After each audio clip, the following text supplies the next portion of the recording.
Dumating sa Pilipinas kamakailan ang Belgian national na si Connie. Ang kanyang pakay, hanapin ang kanyang ina na 4 na dekada na niyang hindi nakikita.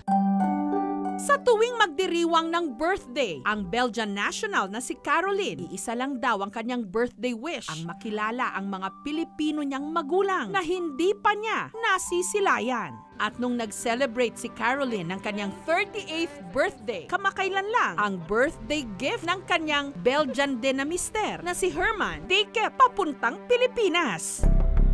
Sa pag-asang baka matuntun niya rito ang kanyang tunay na pamilya. Plano niyang manatili rito hanggang April 13 lang. Meron daw kasi siyang naiwanang trabaho sa Belgium. Magtagumpay kaya siya sa kanyang misyon, gayong oras ang kanyang kalaban.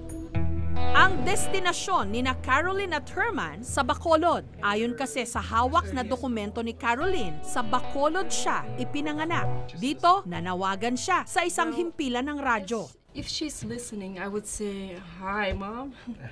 I would say, I'm not angry. It's also happened in the past, so I would focus also on what can come in the next years. If we meet each other, we can still work on a good part of it. Kwento ni Caroline, Connie Decino ang kanyang buong pangalan. Sanggol pa lang daw siya nung dalhin siya sa isang bahay ampunan sa Bacolod at inilipad sa community center, isang shelter sa Maynila. Dito iprinoseso ang kanyang adoption papers hanggang inampun siya ng mag-asawang Belgian, sina Vera Gion at Bernard Van Hils. Taong 1981, tuluyan na siyang inilipad sa Belgium. 1.5 taong gulang pa lang noon si Caroline. A father from the Netherlands, they couldn't get any children. They already adopted a boy from Manila, and they wanted to have a daughter, so they arranged by the same nun the adoption, and my mom traveled to the Philippines. Mula sa pangalang Connie, muli siyang bininyagan sa pangalang Caroline. Lumaki man sa banyagang lupa, ang dugong nananalaytay sa kanya, Pinoy na Pinoy. During the stay of my adoptive mom, there was a dog, and the dog was called Connie. But that's what she told me. She couldn't just let me call Connie, so she changed the name in a name that they liked. Mulat sa pool, hindi naman daw inilihim kay Caroline ng mga umampon sa kanya ang tunay niyang pagkatao. Pinag-aral siya at nakapagtapos ng kursong education. Ngayon nagtatrabaho bilang Dutch language teacher sa mga batang refugee sa Belgium. My mother, she wanted to raise me very good. She did her best and she gave all the tools that I needed to have a good life. But the emotional concept was missing. So the warm family bond, I missed it. Ang pagnanais daw niyang makita ang tunay niyang mga magulang, mas naramdaman ni Caroline nung siya'y naging ganap na ina. We're like a mixed family. So Herman, my husband, he's got 2 children of another relationship, and so we are together. I have to take care also for 2 children that are not my own. So I got to understand my adoptive parents.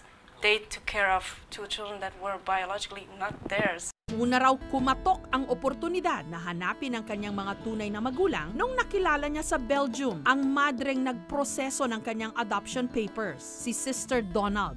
I was 14 and my mom told me that I have to go to Sister Donald. She lived in Manila. She said, if you have questions, you have to ask her. So I went to her. Is my birthday my real birthday? Is my name really Connie Decino?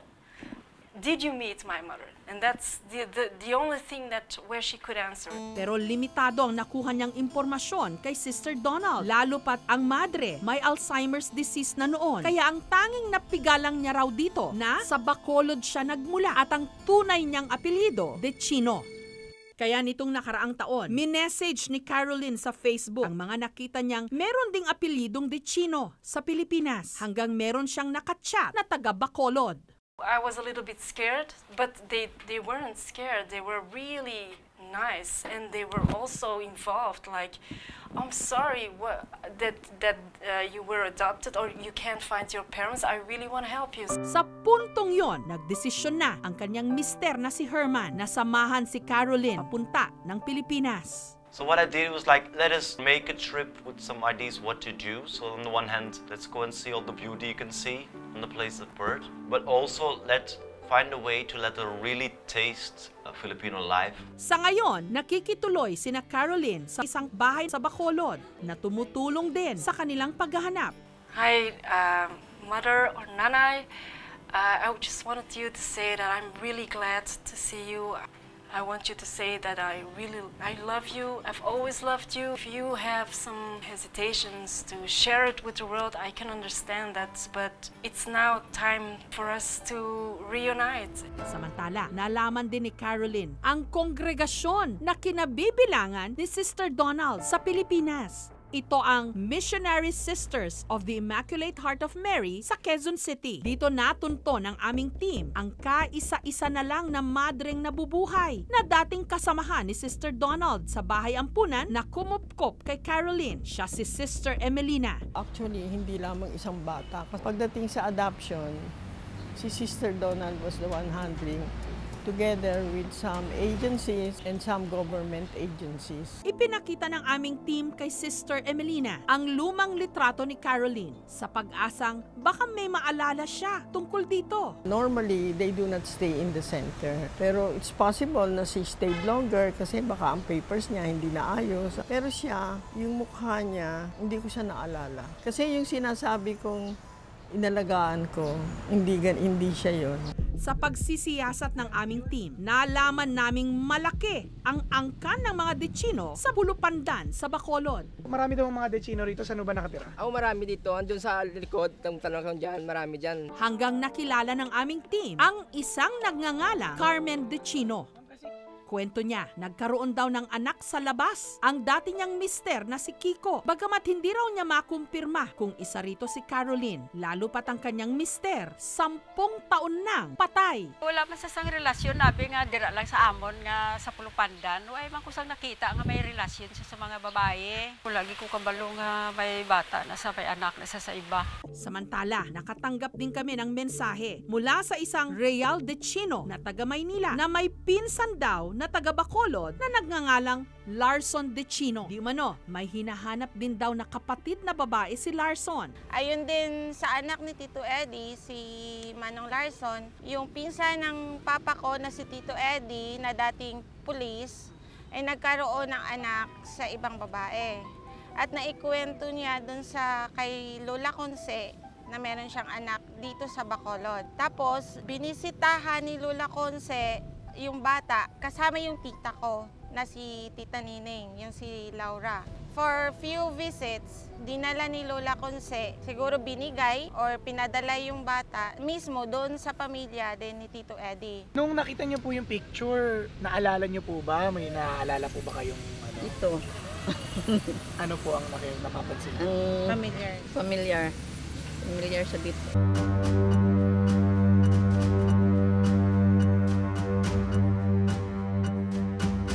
Excited po kami ma-meet siya.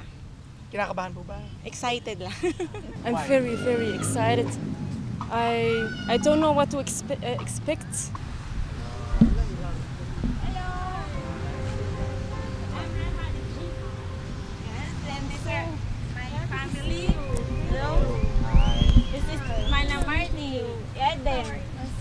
Carpio, Laura, Alma, and Rene. Thank you. We heard about your story in the Facebook and in GMA. As what I've gathered and information that my uncle, the cousin of my father, there was a story that he has a child from other woman. Our godmother also know it, and there was also a story that our godmother visited a child here from Bacolod and bring it in Sagay. My aunt Laura was with my grandmother. How unfortunately they sent back the child. Bring back to the mother. So that's all. After that, we have no more. Since you are from the Chino clan, we are not really sure if from us. But even if it is not from us, we are still willing to accept you. Oh, thank you very much.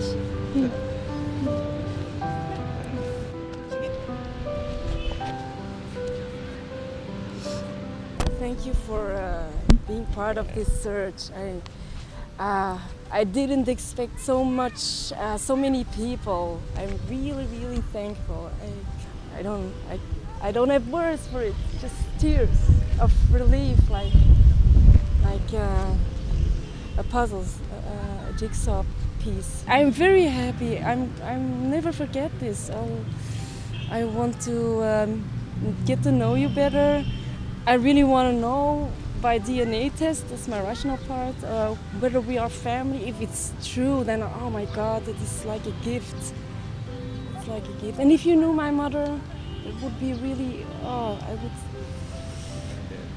I would be really thankful for her.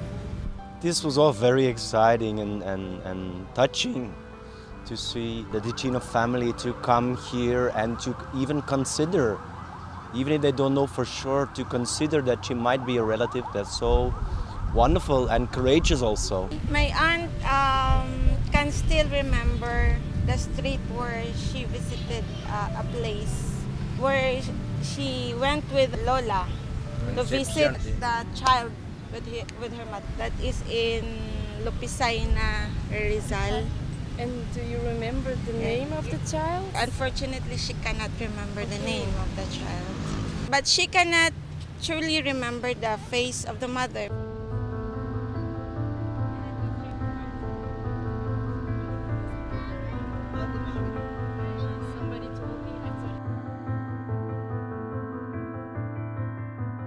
Balay na di sa una?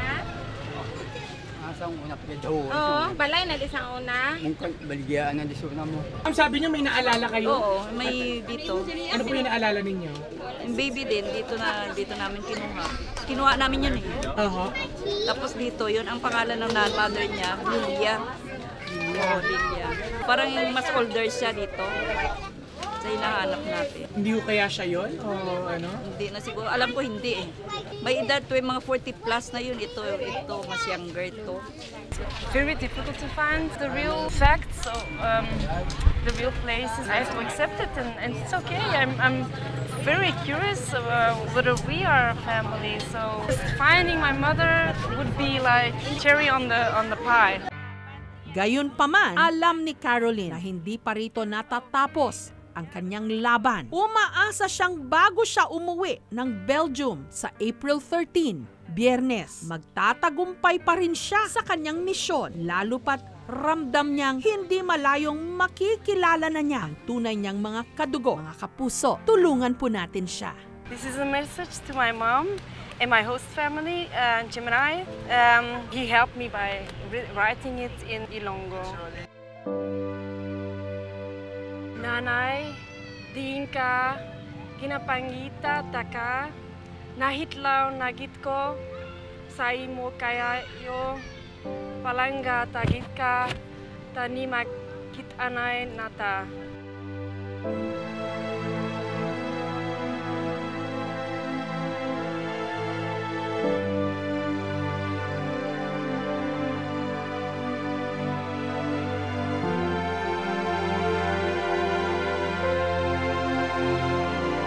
Thank you for watching, mga kapuso. Kung nagustuhan niyo po ang videong ito, subscribe na sa GMA Public Affairs YouTube channel. And don't forget to hit the bell button for our latest updates.